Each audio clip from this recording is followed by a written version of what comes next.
Hi guys, welcome to another episode of MBTI Style Critique. So finally, I get to sit down and do a video for ISFJs that I've been wanting to do for a very long time because I have friends who are ISFJs and they're like, you're missing the sensor people out, you're doing a lot of the intuitive types. So this video is for you, ISFJs. Alright, so for ISFJs, in general, similarly to ENFJ, if you haven't watched that video, check it out if I posted it before this. ISFJs have the dominant function of introverted sensing, which kind of makes them similar to ISTJ in a sense where they stick to what they know best from before. They tend to not experiment too much or try too many different things because they have extroverted intuition as their inferior or their fourth function. This is where their fear is. They are fearful of the unknown. It is their insecurity. They tend to not be the kind of personality type like ENTP or ENFP that will be very explorative. So how does this translate to their clothing styles?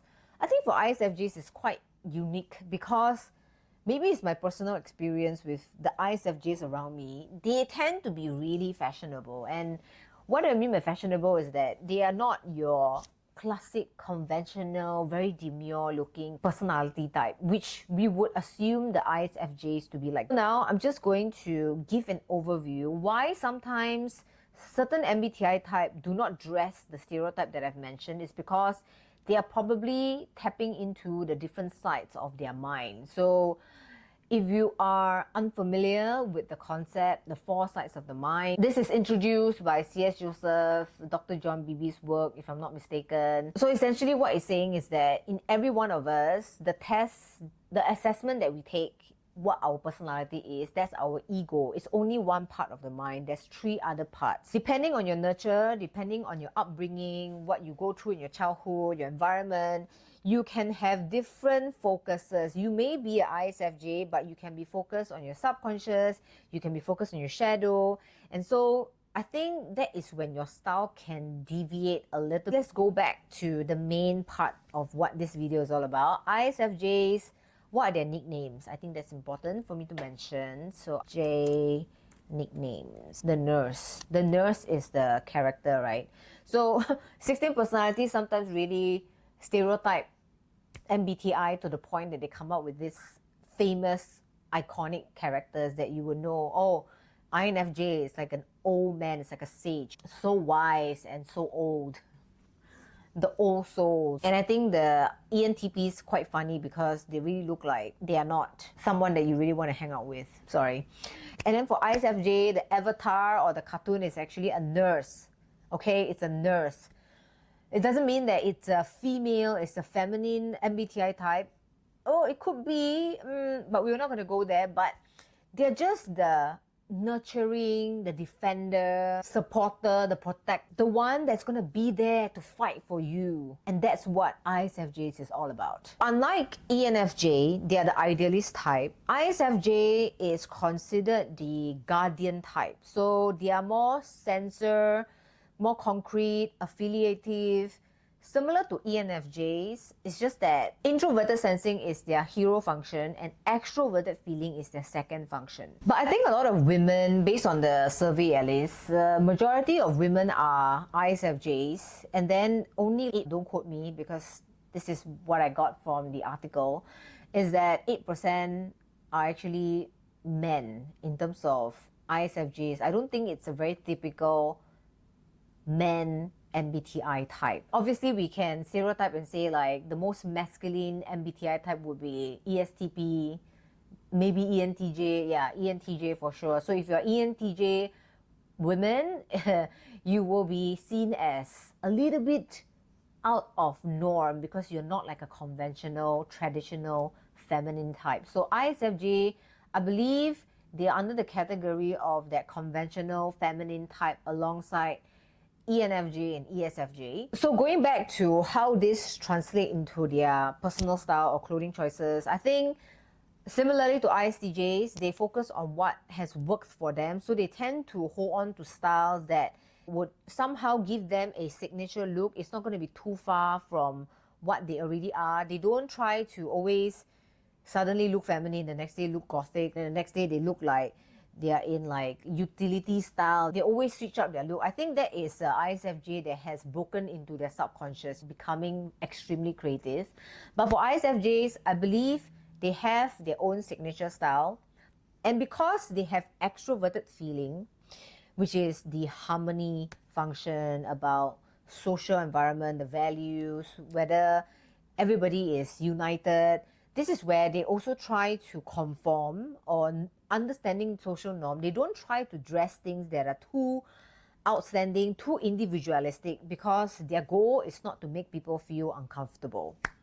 This is similarly to INFJs. It's just that because INFJs are more of the idealist type, so therefore they dream a little bit more, they are a little bit more mystical, dreamy, ethereal kind of looks. But for ISFJs, a bit more concrete, a bit more practical. Okay, now let's look at who are the famous celebrities that are typed as ISFJs. I will go with Chris Williamson. So Chris Williamson is, I call him a motivational speaker. I listen to his podcast a lot, and I think he brings in a lot of very interesting guests, and he talks about the most interesting things about performance, psychology, and yeah, I get a lot of my self-development knowledge from Chris Williamson's podcast. So Chris Williamson, typed as ISFJ, very interesting. I do not know why C.S. Joseph typed in as an ISFJ, but I take his resource as one of the most credible out there, so therefore I'm using it for this video. So for Chris Williamson, if I look at his style and I try to analyze it, there's nothing much to analyze. He wears what he knows best or what makes him look good. He doesn't really care about trends. He's very practical. He's just in t-shirt, in neutral colors. The same thing over and over again. So I don't think you would see Chris Williamson trying to be somebody that he's not. I think he's just playing safe in that manner. By the way, this is not alcohol, it's green tea, okay? Because people commented before.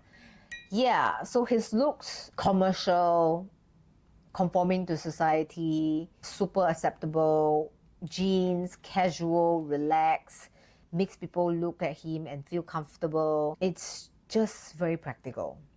Chris Williamson style. Maybe this is not the best example, but I will try to find another one.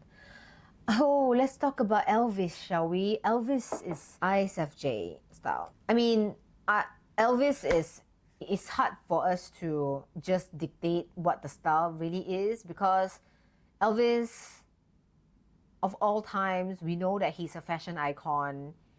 His outfits are almost like costume, and I think this is when he's embracing his subconscious type, which is ENTP, if I'm not mistaken. But if you look across all the different eras of Elvis Presley in terms of his dressing sense, there is that big blazer silhouette, flat pants, bad boy kind of image. So he goes back to the style that has worked well for him. You wouldn't see a lot of deviation. So there is the introverted sensing. Strong personal style is for sure something that I would link it back to introverted sensor, those SI users. If SI is high in your cognitive function, that's what I'm trying to say. So Elvis Presley, you can see big blazer, open up necklines. Even as he aged, right? It's like that collar thing is his thing. It's all the way. And yeah, even when he was younger, the collar is a thing for him. Or maybe it's just a trend. But the thing is, he sets the trend. Flashy colors, exuberant prints. So how is this related? It's where they stick to what they know best and they develop a signature style based on that. So they repeat things that already work for them. If they overcome their insecurities, which is extroverted intuition, I think this is when they become more explorative, more creative. That's for sure. Because ISFJs have similar critique function as INFJ, which is in their shadow function. Sorry, I'm going a little bit deep, but I think this is quite important to be aware of. ISFJ, INFJ, they have introverted feeling, FI, as their critique function. Critique means it's in their shadow. It's not in their first 4 stack, it's in their last 4 stack. Yeah, the shadow function. Which means that having FI, introverted feeling critique, causes them to not think that they are good enough, to have very high expectations of themselves, ideals. And therefore, I think this is where, because they always have this like feeling of I'm not good enough, I'm not good enough, like that paradox, right? A bit of I'm good enough, I'm not good enough. So this FI thing, FI critique, causes them to overcompensate and try to perform their very best. And this could also reflect in terms of what they choose to wear to set that kind of impression to impress other people. This is just my own theory, my own interpretation. I could be wrong, but this is what makes sense to me. I'm open to be enlightened by people here in the community about cognitive function linking to fashion, but at least I'm trying. Okay, anyways, let's not go deep into that. Let's focus on the main part of the video. Let's move on to the women ISFJ. I have Mother Teresa. Wow, okay. I have Queen Elizabeth too. Oh, that's an interesting one. Let's check that one out, right? Queen Elizabeth II. I think this is going to be a fun one. I don't even need to talk about another type. Colorful, feminine. Okay, now she's not really, I don't know if extroverted feeling, like her second function, is really tapped here because she wears colors that are very striking. It may not make people feel comfortable looking at it, but I think this is when she's like feeling her best, you know. She's embracing the fact that this is her personal style and she stick to the same silhouette. Okay, now I'm going to show a photo. It's the same jacket, kinda, same cut, same length, similar shape, in different colors. Introverted sensing, to me, right? Okay, now let's look at another ISFJ, just for comparison purposes. A lot of people here I don't know. Is that a problem? Okay, maybe, oh yeah, maybe we can look at Halle Berry style. Very feminine, sensual. Oh, sensual is a keyword. Sensual, ladylike, her styles. But if you look at some of the paparazzi photos, she is kind of wearing very relaxed, commercial, casual kind of clothes. Nothing that is too outstanding, that is trying too hard. Yeah, she's not trying too hard. I think that's the main point I'm trying to say. It has her style, but it's still comfortable. It's effortless. I think that's a key word for ISFJs. Can we just try another one, just to be sure? Who is Irene Cara? I don't know. Who is Rachel Riley? Can we check out who is Rachel Riley? Let's see. Rachel Riley style. Okay, I'm not very familiar with her. I'm sorry, but feminine. Feminine, ladylike. Good. It's soft silhouette. She's wearing things that makes her look very ladylike.